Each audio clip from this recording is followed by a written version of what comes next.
Esto es teoría general de todo y vamos a hablar de un caso que está un poco de moda porque hace algunos días Pedro Rosenblatt entrevistó a Gustavo Cordera y eso encendió las alarmas feministas, pero también varias alarmas en general porque Gustavo Cordera fue fuertemente cancelado hace unos años y que lo haga justamente Pedro Rosenblatt pone sobre el tapete un montón de problemáticas inherentes a la cultura de la cancelación. ¿Y qué fue lo que pasó? Bueno, el 8 de agosto del 2016 Gustavo Cordera dijo lo siguiente. Hay mujeres que necesitan, porque son histéricas, y necesitan para tener sexo ser violadas porque lo necesitan y psicológicamente lo necesitan porque tienen culpa y porque no quieren tener sexo libremente. Y también dijo... Y la aberración es que una pendeja de 16 años con una c*** caliente así te quiera coger y vos no te la coges. Eso es una aberración.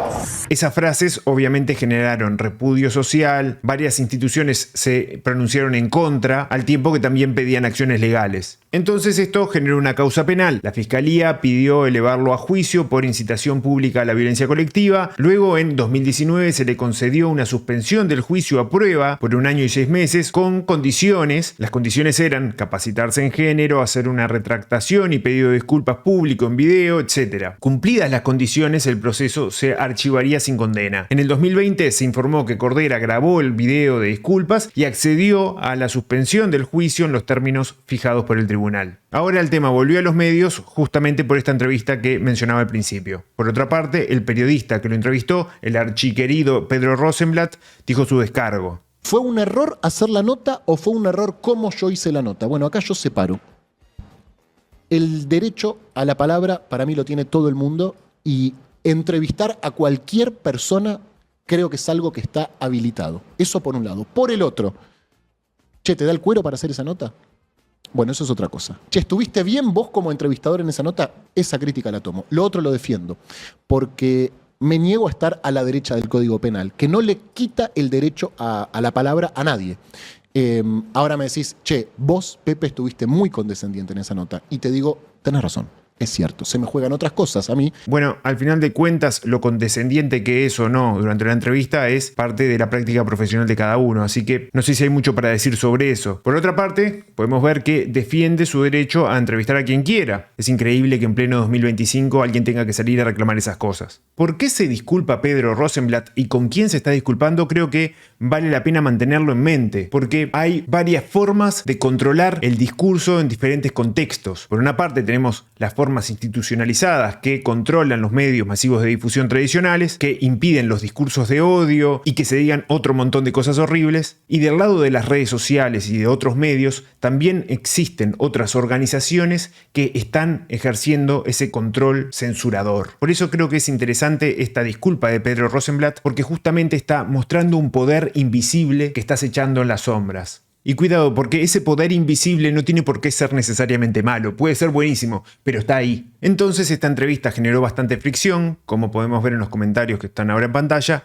y nos lleva a la siguiente pregunta, que es el valor de la opinión, el valor de nuestro pensamiento. ¿Qué tan valiosa es la opinión de una persona hoy? En este caso, Gustavo Cordera pensaba algo aberrante y horrible, eso no está en discusión, pero esa opinión que el tipo tenía hace 10 años lleva a que hoy un montón de personas estén indignadas y moviéndose fuertemente porque salió en una entrevista en un medio. Ahora, yo te conozco a vos y vos seguramente estás pensando, pero Gustavo Cordera es un artista reconocido y el valor de su opinión no es el mismo que el de una persona cualquiera. Y tenés razón, que él emita su opinión no es lo mismo a que lo haga cualquier otro. Así que quiero empezar diciendo que cuestionarse el espacio en los medios que le damos a personas que en el pasado dijeron cosas aberrantes y horribles, me parece un cuestionamiento totalmente legítimo y válido. Pero claro, como parte de ese cuestionamiento también tenemos que amparar preguntas como ¿qué pasa si la persona cambia de opinión? ¿Cuánto tiempo debe durar ese castigo e intento de anulación? ¿5 años? ¿10 años? ¿No debe terminar nunca? Y además, ¿quién es el juez? ¿Quién castiga?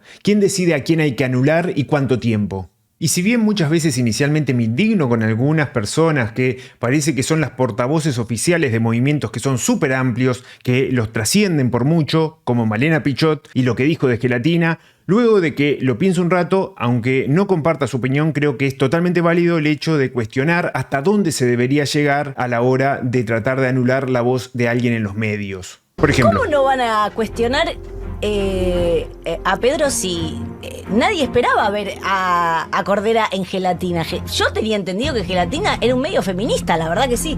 Perdónenme si me estaba equivocada. Con respecto a si Gelatina es feminista o intenta ser feminista, yo pensaría que un medio o canal de YouTube es más o menos feminista dependiendo de si hay igualdad en la paga entre hombres y mujeres, si tienen los mismos derechos, si tienen la misma libertad para expresar sus contenidos, o sea, si tratan de igual manera a hombres y a mujeres. Y no tomaría como termómetro si entrevistan a un artista o a otro. Aunque sí me parece mezquino usar la carta del feminismo, o sea, de que el medio no es feminista, para referirse a otro problema que es el cuestionarse si darle micrófono o no a una persona que dijo cosas horribles en el pasado. Y hace unos días se volvió a disculpar Gustavo Cordera. Quiero decir que, hace muchos años, ya hace casi 10 años, tuve la mala fortuna y la desgracia de haberme equivocado.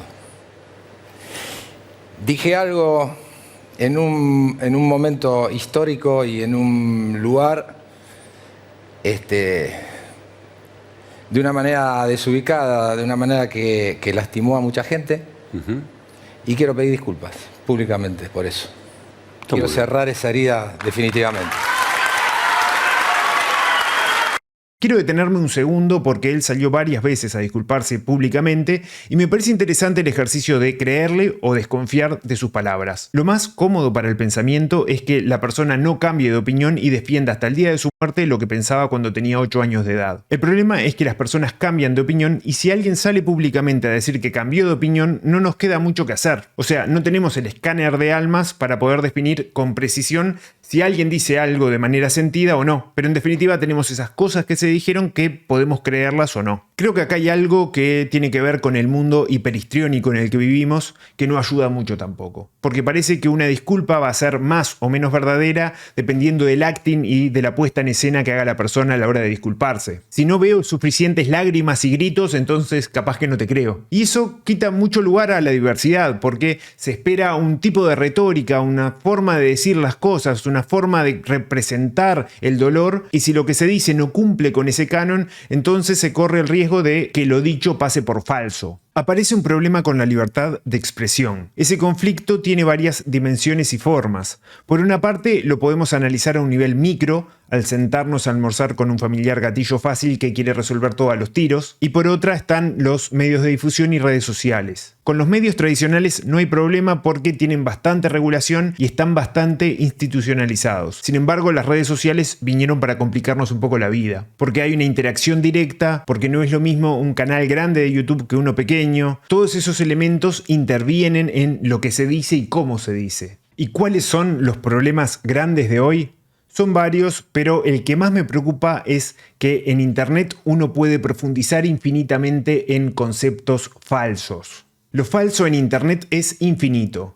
Y esto es un problema porque termina generando cámaras de eco, porque las nuevas fuentes se construyen y validan también en Internet al tiempo que las personas forman comunidades alrededor de conceptos totalmente falsos. Eso termina en que si tengo una idea que es falsa y nunca intercambio con nadie, me muero pensando que tengo razón. Entonces hacen falta ventanas de diálogo, no para validar ideas estúpidas, sino para intercambiar con el otro, para escucharlos y con cariño darles nuestra opinión y recibirla de ellos. Hay que dejarse mojar por las ideas del otro y si yo realmente tengo razón, tendría que poder charlarlo y analizarlo y hasta capaz convencer al camarada con el que estoy charlando. Todo comienza con el diálogo y el respeto. Está buenísimo exigirlos, pero también nosotros en un punto tenemos que ser capaces de darlo. Mi objetivo para hoy no es defender a Gustavo Cordera, sino sentarme a pensar con ustedes algunos límites que no debería tener la libertad de expresión.